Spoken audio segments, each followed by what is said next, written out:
Everyone in Seoul feared the name Kong. Their family didn't own banks. They owned the people who owned the banks. As the firstborn son and heir to Korea's oldest crime empire, Kang Tae-jun had only one duty: to marry the daughter of a rival crime boss and unite two fading criminal dynasties before ambitious enemies destroyed them both. His family called it destiny. He called it prison. Before we find out why three pregnant women who looked exactly like the bride stormed one of Korea's most powerful weddings, I'd love to welcome you. If you enjoy stories filled with love, laughter, shocking twists, family drama, and unforgettable characters, make sure you subscribe and become part of our storytelling family. We'd love to have you with us for every journey, and leave a comment telling us where you're watching from. It's always wonderful to see how far these stories travel around the world. Now, let's go back to where this unbelievable story truly began. Seoul at dusk had a particular color. Kang Tae-jun always thought: a bruised gold, like something beautiful that had been hit one too many times, and kept smiling anyway. He watched it through the tinted window of his car, hands folded in his lap, jaw set in the expression his father called discipline and his grandmother called constipation. The convoy of three black sedans moved through Jongno at the unhurried, deliberate pace that told every driver on the road who owned it. Nobody honked at a convoy. Nobody double-parked in front of one. Seoul's underworld had learned that lesson 3 generations ago, in blood, and had never needed to relearn it. Which was why the small green scooter that suddenly cut across the intersection, forcing his driver to brake hard, was such a remarkable event. Tae-jun's bodyguards moved before the car had even fully stopped. Doors opened. Hands went to jackets. In another 6 seconds, there would have been 3 men surrounding a scooter, and possibly an international incident, because the scooter's rider had swerved not out of recklessness, but to avoid flattening an elderly woman selling roasted chestnuts on the corner. "Wait," Tae-jun said, and the word alone was enough to freeze his men mid-stride. He got out of the car himself, which he almost never did in public, and found a young woman already off her scooter, kneeling beside the chestnut cart, gathering scattered chestnuts back into their paper cones with quick, efficient hands. She had clearly nearly knocked the whole cart over swerving around his convoy, not into it. "I am so sorry, Halmoni," she was saying, in Korean that was careful and slightly accented. "Let me pay for these, please. I wasn't watching." She looked up, saw the 3 sedans, the men in dark suits, the general aura of do not approach radiating off the whole scene, and her expression did something Tae-jun had not seen on a stranger's face in perhaps a decade. It did not go pale. It did not become deferential. It became annoyed. "You," she said, standing, dusting off her knees, pointing one finger directly at his chest, as though he were a delivery boy who'd blocked her doorway. "Your driver came around that corner like he owns the entire road. This woman has been selling chestnuts on this corner for probably longer than you've been alive, and you nearly ran over her cart because you couldn't be bothered to slow down." One of his bodyguards made a small, strangled sound, like a man watching a car crash from very close range. Tae-jun looked at the chestnut vendor, who was watching this exchange with wide, delighted eyes, clearly recognizing that something extraordinary was happening and settling in to enjoy it. He looked back at the young woman. She was not Korean. Her Korean was serviceable, but she was, unmistakably, West African, tall and straight-backed, hair pulled back in a simple knot, dressed like someone who took the bus and had somewhere to be. She did not know who he was. That was the only possible explanation. Nobody who knew who he was had spoken to him this way since he was 19 years old. "You're right," he said. The woman blinked. Clearly this was not the response she'd been braced for. "I'm right. The convoy was moving too fast for this street," Tae-jun said. He reached into his coat, withdrew his wallet, and pressed a substantial number of bills into the chestnut vendor's hands, waving off her protests. "Please forgive us, Halmoni. And you," he turned back to the young woman. Thank you for stopping to help her instead of driving off." The young woman looked at him for a long moment, as if recalibrating. Then she said, with the particular bluntness of someone who has decided you are, after all, a reasonable person, "You should tell your driver to slow down on this street specifically. Children cross here after the academy lets out." "I will." "Good."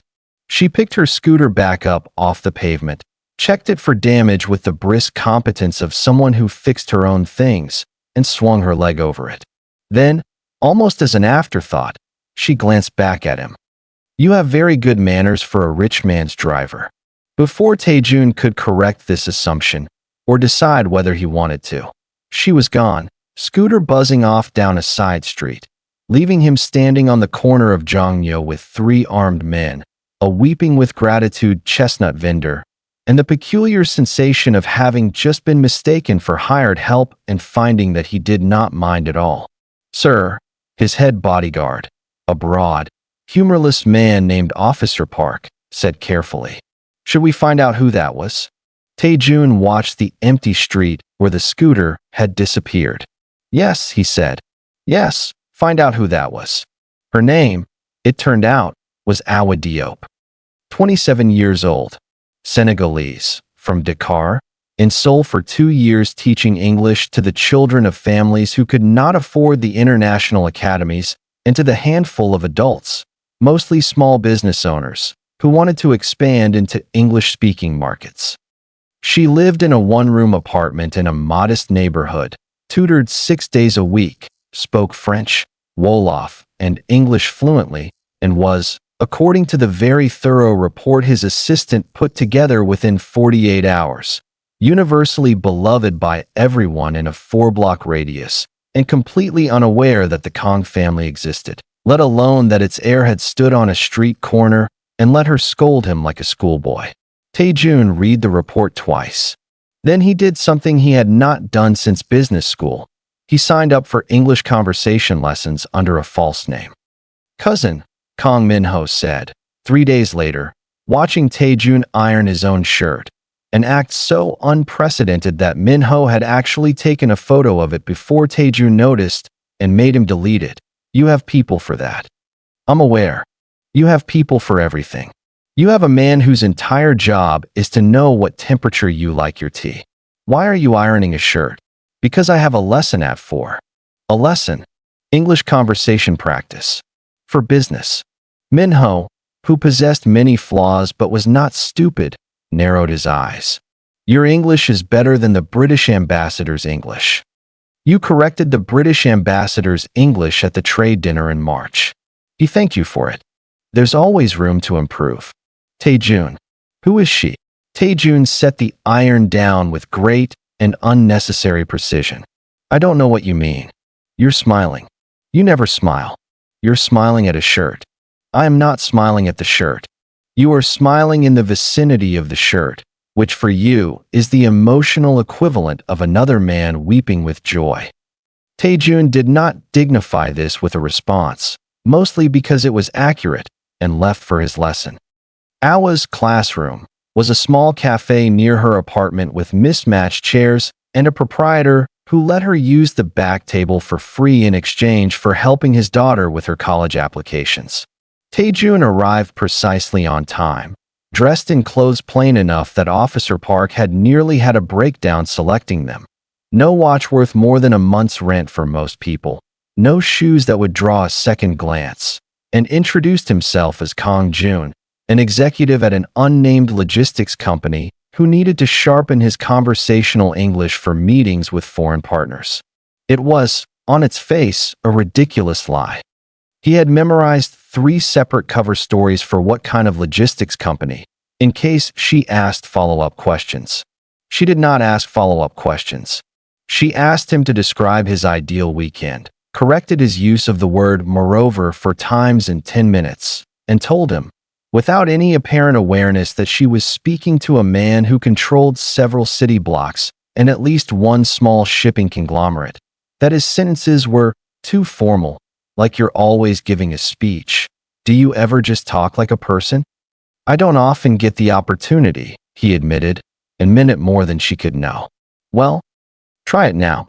He tried, for the first time and longer than he could remember, to simply talk like a person. It was, he found, enormously difficult and enormously enjoyable, in roughly equal measure. By the third lesson he had learned that she made a face, nose wrinkled, one eyebrow raised, whenever he said something she found pretentious, which was often, and that the face made him want to say more pretentious things simply to see it again. By the fifth lesson he had learned that she gave free lessons on Sundays to the children of a nearby laundromat owner who couldn't afford tutoring, and that she once walked 40 minutes home in the rain rather than spend the bus fare, because she'd used it to buy medicine for an elderly neighbor instead. By the eighth lesson, he had stopped bothering to invent excuses about logistics companies, mostly because she had stopped asking, apparently having decided that whatever June did for work, it was less interesting to her than whether he'd actually read the book she'd recommended. He had, twice. And whether he still thought Wolof was just French with different words, he had learned, very much, that it was not, and had the scar on his pride to prove it. His bodyguards, following at what they believed was a discreet distance, developed theories. He's building a cover identity, Officer Park told the junior guards, with total conviction. For some kind of operation. What operation requires him to buy a woman red bean pastries 4 times a week? I don't know yet. That's the operation I'm trying to identify. It should be said, in fairness to Officer Park and his men, that they had spent their entire careers reading Kang Taejun's moods for signs of danger, and every single signal they had been trained to recognize was now firing at once for entirely the wrong reason. When Taejun changed his shirt 3 times before an outing, a thing he had never once done in 30 years of life, Officer Park quietly moved the household's threat level up 1 notch, on the theory that a man who cared this much about his appearance was compensating for something, possibly an assassination attempt he expected and hadn't disclosed. When Taejun bought a small bouquet of flowers from a street vendor, clumsily, because he had never bought flowers before and did not know that you were not supposed to buy the ones that were wilting slightly at the edges, which were, naturally, the ones the vendor was most eager to sell him. 2 of the junior guards spent 40 minutes searching the bouquet for hidden microphones or explosive devices before Officer Park found them and asked what, precisely, they thought a man would gain by wiring a rose. Sir, you always tell us not to assume anything is what it looks like. I did not mean flowers, Young-soo. With respect, sir, you also never buy flowers. This is new information. New information requires new caution.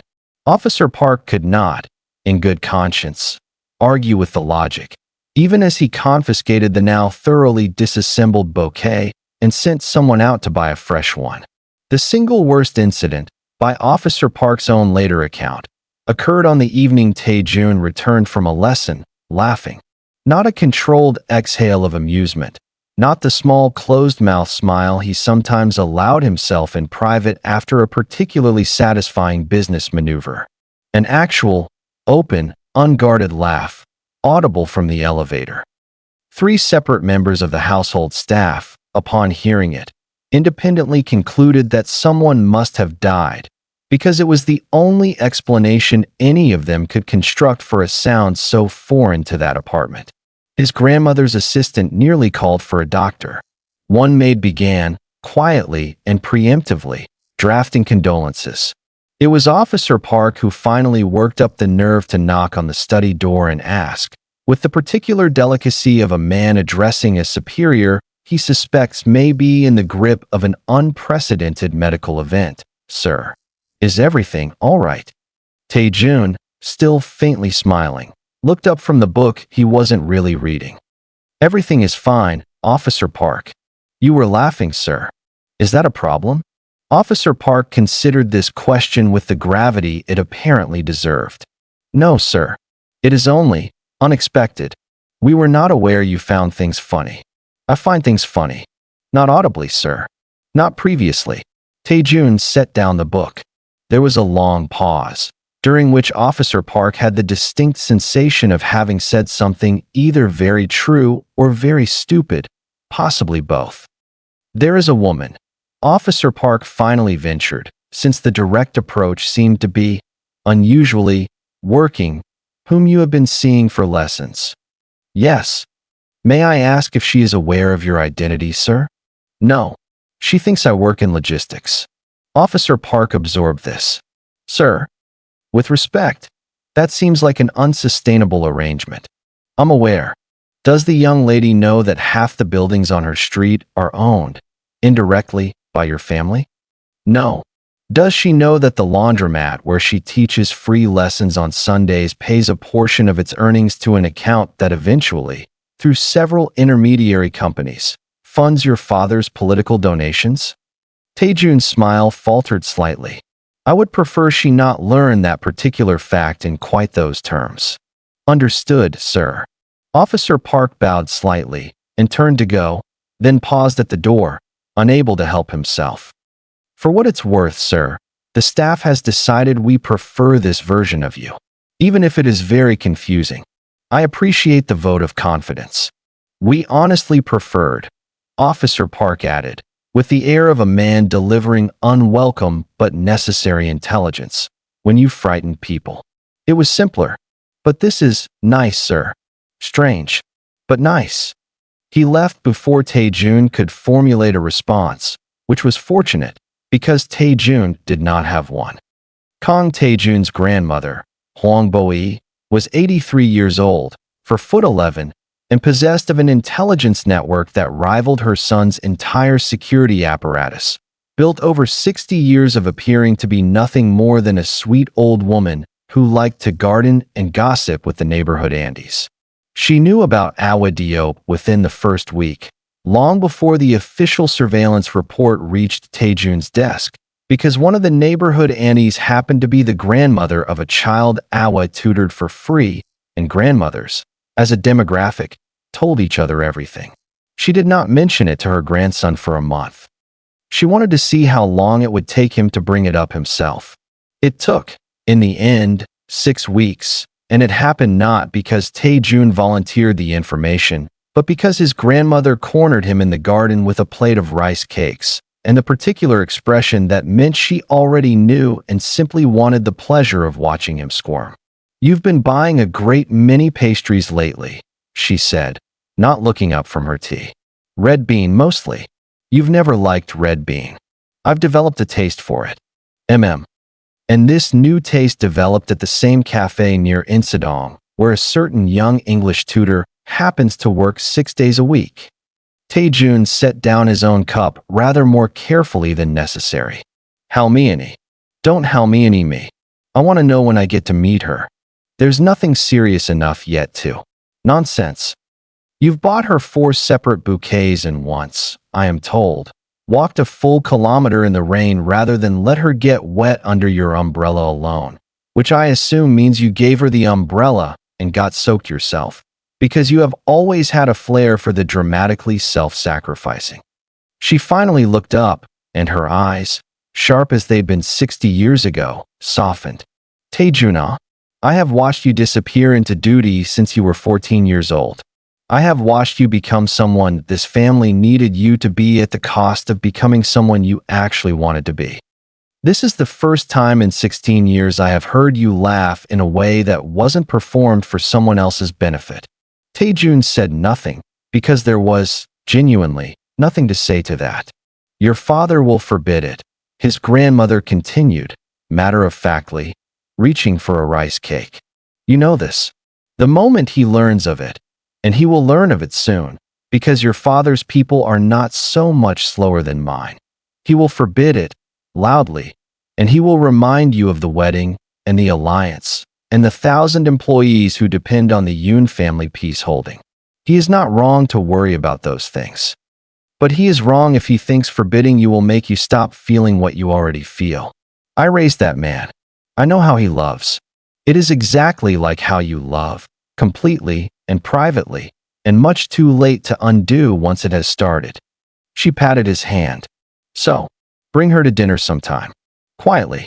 Let an old woman see for herself before the whole house falls down around it. Taejun, against every instinct of discretion he had cultivated for 30 years, found himself agreeing. His father, predictably, did not agree when he found out 3 weeks later, not through discretion failing, but through his own intelligence chief, who reported it with the grim efficiency of a man delivering news of a hostile takeover. Absolutely not, Kang Daesung said, in the low, controlled voice that meant he was one sentence away from shouting, which for him was already an extraordinary display of emotion. You are engaged, in all but formal announcement, to Yoon Seo-rin. That alliance keeps 3,000 people employed and keeps two aging empires from tearing each other apart the moment the older generation dies. Do you understand what you are risking for an English tutor? I understand exactly what I'm risking, Taejun said quietly. I've understood it since the day I met her, which is why I have done nothing but take lessons and buy pastries for 6 weeks, father. I am not asking your permission to fall in love. I am telling you it has already happened, and I would like you to know before it becomes public rather than after. His father stared at him for a long moment, the closest thing to being seen that had passed between them in years, and then said, with the flat finality of a man closing a ledger, the wedding proceeds as planned. Whatever this is with the girl, it ends before the ceremony. That is not a request. Taejun did not argue. He had learned, over 3 decades, exactly which battles could be won by arguing with his father, and this was not one of them. Not yet. Not with the alliance still fragile and the coup rumors already stirring beneath the surface of both families. He simply said, "Yes, father," and privately resolved absolutely nothing of the sort, because some things, he had discovered, mattered more than being an obedient son. He did not yet know how right his grandmother would turn out to be, nor how spectacularly, catastrophically wrong the wedding itself would go, though not, as it happened, because of him at all. To understand what Kang Min-ho did, one first had to understand what Kang Min-ho believed about himself, which was that he was, at all times, roughly one clever sentence away from resolving any problem he had created. This belief had served him reasonably well for 28 years. It had gotten him out of 3 expulsions, 1 indictment his uncle had quietly made disappear, and a truly staggering number of arguments with women who had every right to be furious with him and somehow, by the end of the conversation, were laughing instead. Minho was handsome in the easy, symmetrical way that required no effort, funny in the way that made rooms lean toward him, and utterly, constitutionally incapable of telling a woman he found beautiful that he did not, actually, have the influence he claimed to have. The Yoon sisters found this out the hard way, though it must be said that all 4 of them, Seo-rin, and her 3 identical younger sisters, Seo-yeon, Seo-hwa, and Seo-mi, were formidable enough in their own right that found out the hard way undersells how thoroughly each of them, in her turn, outmaneuvered Minho even while believing herself the one being wooed. It began, as these things so often do, with ambition rather than romance. The 4 Yoon sisters had been raised from birth for exactly one purpose: to become the political bride who would bind the Yoon crime family to the Kang crime family and secure 2 generations of peace. Officially, only the eldest, Seo-rin, was ever considered for the role. She was the firstborn, the most polished, the one groomed since childhood in etiquette, in negotiation, in the particular cold arithmetic of power. But identical quadruplets share more than a face. They share, in the Yoon sisters' case, an equally identical hunger, and each of the younger 3 had quietly, privately, spent years believing that she, not Seo-rin, was the one who truly deserved the throne beside Kang Taejun. None of them wanted Taejun for love. Not one of the 4 had ever exchanged more than a dozen sentences with him. What they wanted was what he represented: the seat, the name, the empire that would be theirs to help steer once the marriage was formalized.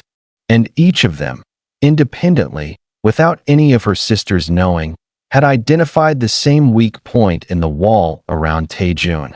His cousin, Minho Appa, Seo-yun had said to him at a gala 2 years earlier, cornering him near the dessert table with the particular directness of a woman who has decided a man is useful. "You're close with Taejun, aren't you?" "Closer than anyone. Closer than his own shadow," Minho had said, which was not remotely true.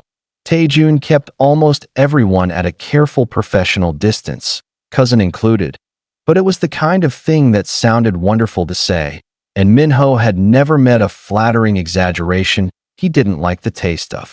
"I want to know what he actually thinks of Seo-rin. Not what he says publicly. What he thinks.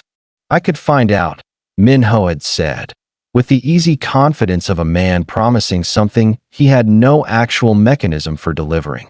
"For you? Absolutely. Let's talk about it properly. Not here, somewhere quieter." That somewhere quieter became a private dinner. The private dinner became a pattern. Seo-yun would ask what Taejun thought of her. Minho would report back some invented but flattering assessment. Seo-yun would grow more convinced that Minho held real influence over the succession, and the dinners would grow later, and the hotels involved would grow nicer. And at some point the conversation stopped being about Taejun at all. He told her, eventually, the thing he told all three of them, in nearly identical words, on three entirely separate occasions over the following 18 months. "Trust me, I'll make sure you're the one he chooses." He believed it, a little, each time he said it. That was the terrible, almost sympathetic thing about Minho. He was not a calculated seducer stringing along three women with cold intent. He was a man who genuinely wanted, in the moment, to be the hero of whatever story he was currently in, and each of the sisters, in her turn, made him feel like a man capable of shaping empires, and he liked that feeling so much that he kept manufacturing more of it, without ever quite connecting the dots that he was doing the exact same thing with three women who happened to share a face. Seo-wa was the second, drawn in over a summer of strategy sessions about how to outshine Seo-rin at a fundraising gala. Seo-mi was the third, pulled in the following spring under the pretext of helping her draft a proposal to modernize the family's legitimate business holdings, a proposal Minho never once actually helped her write. He grew close to all three, at completely different times, in completely different corners of the city, each utterly convinced she alone had won something real from him. It did not occur to Minho, until considerably too late, that a family of identical quadruplets who had spent their entire lives competing with one another for their father's approval might, eventually, compare notes. The first sign of trouble came on an ordinary Tuesday, when Seo-mi called him in a panic. "I'm late," she said. "Late for what?" "Minho." A long pause. "Late." He sat down very slowly on the edge of his bed. "How late?" 6 weeks. He would remember, later, that his first coherent thought was not fear, or guilt, or even particularly surprise, but a strange, floating disbelief that his life, his easy, laughing, consequence-light life, had just acquired its first genuinely permanent consequence. His second thought, 3 days later, when Seo-wa called him with the exact same 6 words, was considerably less philosophical. His third thought, 1 week after that, when Seo-yun's name appeared on his phone, and he already knew, with the sick certainty of a man watching a car crash unfold in slow motion, exactly what she was going to say before she said it, was simply, "I have made an unbelievable mistake." He did not tell any of them about the others. He told himself this was to protect them from unnecessary pain, which was, like most of Minho's self-justifications, roughly 40% true and 60% cowardice dressed up as kindness. He simply stopped returning calls as promptly. He found excuses to travel. He became, for the first time in his charming, frictionless life, genuinely difficult to reach, and each of the three sisters, independently, alone in her own private fear, began to suspect that something was deeply, catastrophically wrong. None of them yet knew what. All three found out, in the end, on exactly the same day, in front of several hundred of the most powerful people in Seoul. It is worth pausing, before the wedding, to understand what the Yoon sisters had been doing to one another for the better part of a decade, quite independent of Minho, because the sabotage between the four of them very nearly rendered the wedding chaos entirely superfluous. Seo-rin, the eldest, had been groomed since childhood as the chosen bride, and she wore that role the way some people wear an inherited debt, with a grim, entitled certainty that it was owed to her regardless of what it cost anyone else. She did not love Taejun. She had never pretended to, even to herself. What she wanted was the seat at the head of a criminal empire, the negotiating power, the respect that came from controlling half of Korea's underworld through marriage rather than through the slower, harder work of building anything herself. She considered this her birthright, and she was prepared to eliminate any obstacle, sororal or otherwise, that stood in the way of collecting it. Her three sisters, raised in the exact same house with the exact same ambition and considerably less of the formal grooming, resented this with the particular ferocity that only identical siblings can manage. The fury of people who look in the mirror and see the person who beat them to everything. The sabotage had been ongoing for years, escalating as the wedding date approached.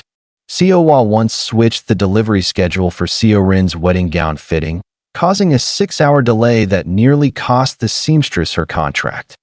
Seo-yeon damaged an early mock-up of the wedding dress by spilling wine across it during a private fitting, an act she blamed, with impressive composure, on an unnamed clumsy assistant. Seo-mi specialized in information warfare. She sent Seo-rin fake messages purporting to be from their father's chief advisor, rescheduling important dinners to times that made Seo-rin appear rude to key guests. She stole 3 separate batches of wedding invitations before they could be mailed, forcing an expensive reprint, and once hired a freelance photographer to pose as legitimate paparazzi and follow Seo-rin for a week, hoping to catch her in some compromising moment worth leaking to the tabloids. Seo-rin was not a passive victim in any of this. She had ruined one of Seo-hwa's hairstyles the morning of an important gala by bribing the stylist to use a formula she knew Seo-hwa was allergic to. She had rewritten a toast So-yeon was meant to deliver at their grandmother's 80th birthday, replacing several gracious lines with subtly insulting ones. She had made an anonymous report to their father's security chief alleging Seo-mi was meeting secretly with a rival family. Untrue, but costly enough to earn Seo-mi 3 humiliating weeks under surveillance. None of the 4 sisters wanted Taejun for romance. This was the one thing they entirely agreed on, and it was, in its own bleak way, the only sisterly bond any of them still had left by the time the wedding arrived. A shared, silent understanding that the man himself was almost beside the point. What each of them wanted was the throne. Whichever of them ended up standing at that altar would win a decade-long war. The other 3 had been fighting since they were old enough to understand what winning meant. None of them had the faintest idea that 3 of the 4 were, by the wedding day, quietly, separately, terrifiedly pregnant by the same feckless cousin of the groom, and that this fact, when it finally surfaced, would matter to the guests a great deal more than any scandal involving the marriage itself. The wedding of Kang Taejun and Yoon Seo-rin was, by design, the largest private event Seoul had seen in a decade. 3 sitting judges attended, along with 2 members of the National Assembly who had, over the years, found it professionally convenient to remain on good terms with both families. A scattering of foreign diplomats came as a courtesy to business interests that spanned 4 continents. Business leaders whose companies moved everything from shipping containers to construction contracts filled entire rows. And beneath the surface of legitimate guests, in dark suits that fit a little too well, sat the actual constituency the wedding existed to serve. The underbosses, lieutenants, and senior men of 2 of Korea's oldest crime dynasties, all of them there to witness, in person, The formal sealing of a peace that had taken 3 generations to negotiate and could, in theory, collapse in a single afternoon. The cathedral, a soaring, private chapel on family land, built by Taejun's grandfather decades earlier specifically for occasions requiring both grandeur and total discretion, had been transformed overnight into something between a wedding and a coronation. White orchids, flown in from 4 different countries, lined every pew. 1,000 candles. A security detail numbering in the low hundreds, all of them dressed as waitstaff, ushers, and florists, none of them fooling anyone who mattered.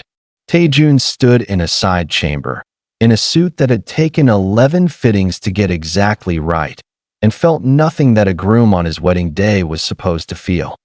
He had spent the previous 3 weeks in a state he could only describe as controlled dread, watching the machinery of the alliance grind forward with the same terrible momentum as a landslide. Impossible to stop once it started moving, and entirely indifferent to what stood in its path. He had told Awa, for days earlier, in the gentlest words he could find, that the wedding could not be canceled, that too many lives depended on the peace it represented, that he was sorry, that he did not know how to be anything other than sorry. She had not cried, which had somehow made it worse. She had simply looked at him for a long moment and said, "I understand duty. I don't understand cowardice. I hope, for your sake, this isn't the second one wearing the first one's clothes." Then she had left, and he had not seen her since, and the absence sat in his chest like a stone he could not put down. "You look like a man walking to his own execution," his grandmother observed, appearing at his elbow in a hanbok the color of dark plum, sharp-eyed as ever beneath her powdered composure. "I feel rather like one." "Good. That means you still have a conscience. I was worried your father had finally succeeded in removing it." She patted his arm. "It isn't over until the vows are spoken, Taejuna. Remember that." He did not, in that moment, understand what she meant. He would understand it very shortly. Officer Park appeared at the door, his face doing something complicated that Taejun had learned, over the years, to recognize as the specific expression of a security chief who has just received information he does not want to be the one delivering. "Sir, there's a situation." At the main entrance. "What kind of situation?" Officer Park opened his mouth, closed it, and settled, finally, on, "You should probably just come and see, sir." The ceremony had reached the point where the officiant, a distinguished elderly priest who had married 2 generations of both families and had, by this point in his career, seen a great many things, was midway through the traditional blessing when the great doors at the rear of the cathedral swung open. Every head turned, expecting nothing more dramatic than a late guest.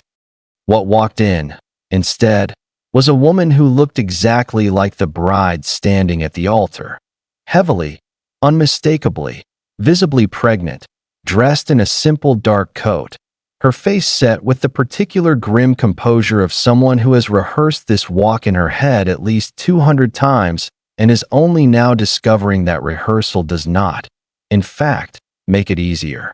It was Seo Yun. A ripple of confused whispering moved through the cathedral like wind through wheat. Seo Rin, at the altar, went white, then red, then a color that had no name, staring at her sister as though she had never seen her before in her life. Before anyone could process this, the doors opened again. Seo Hwa entered, same face, same condition, same grim resolve, though hers was mixed with something closer to fury than fear, and walked down the opposite side of the aisle, so that the 2 pregnant, identical sisters were now advancing on the altar from either flank, like a pincer movement executed by women who, until roughly 4 minutes ago, had not known the other was even attending. The whispering became something closer to a low roar. Then the doors opened a 3rd time. Seomi walked in last, and if there was any mercy in the universe that afternoon, it was that she at least had the presence of mind to look almost as horrified by her sister's entrances as everyone else did, because clearly, standing there in the doorway seeing two other pregnant, identical faces already halfway down the aisle.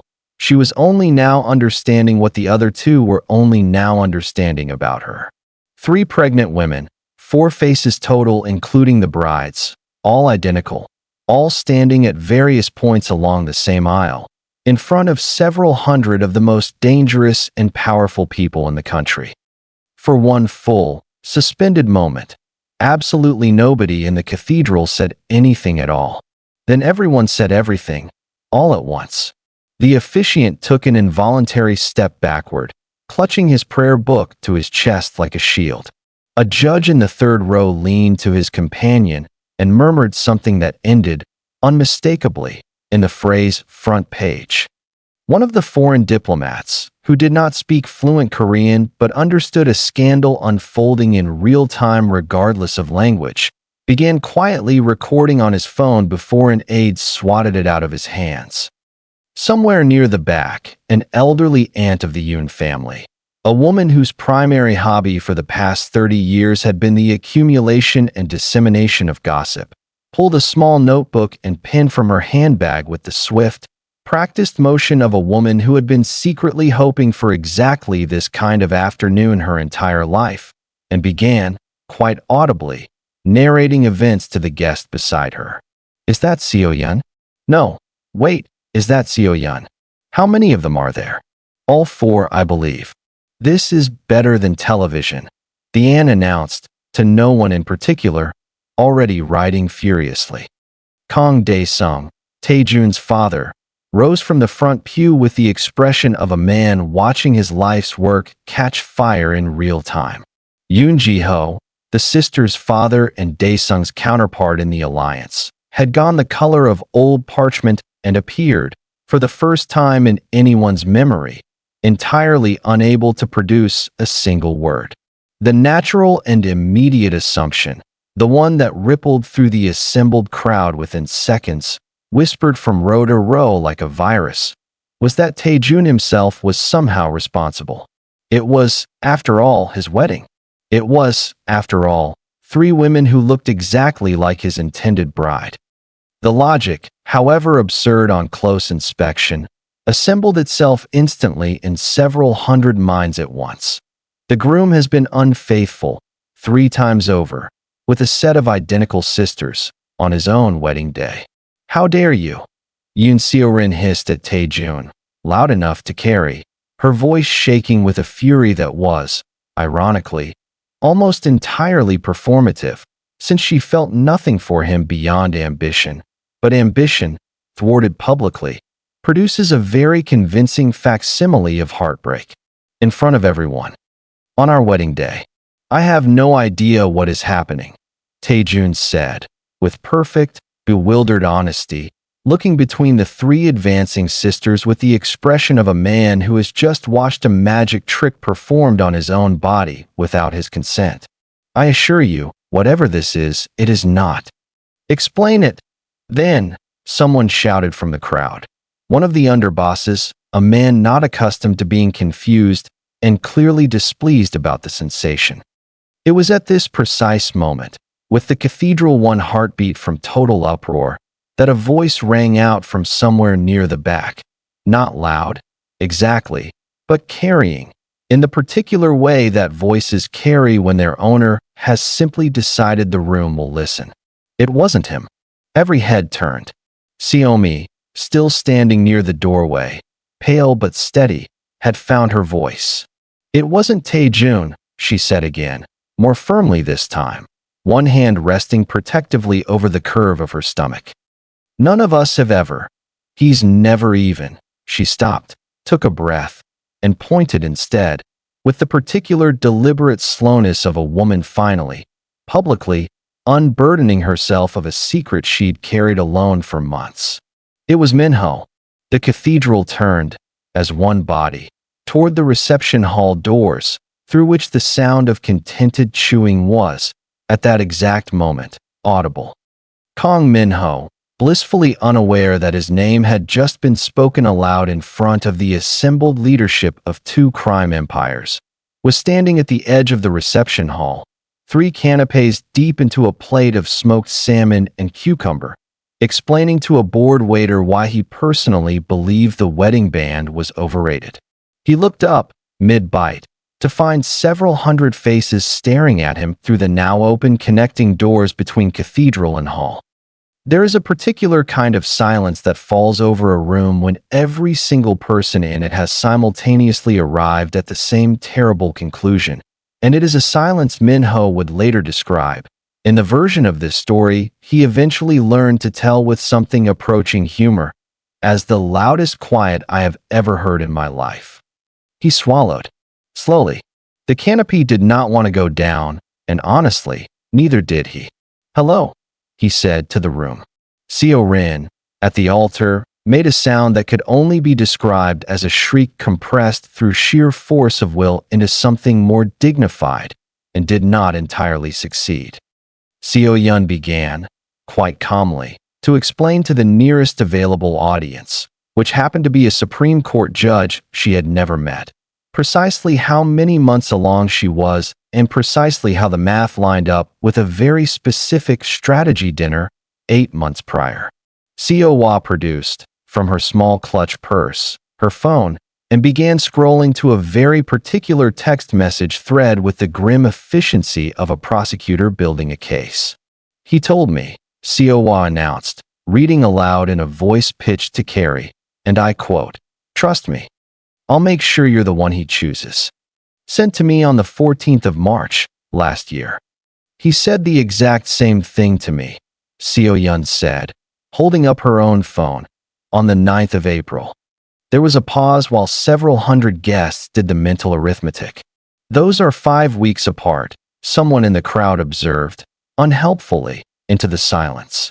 "He gave me a ring," Xiaomi added, quietly devastating, holding up her left hand to reveal a slim gold band. "He said it was one of a kind. A family heirloom," he said, "passed down for generations." Seo Hua's hand went, very slowly, to her own left hand, where an identical ring sat on her finger. Seo Yun's hand followed.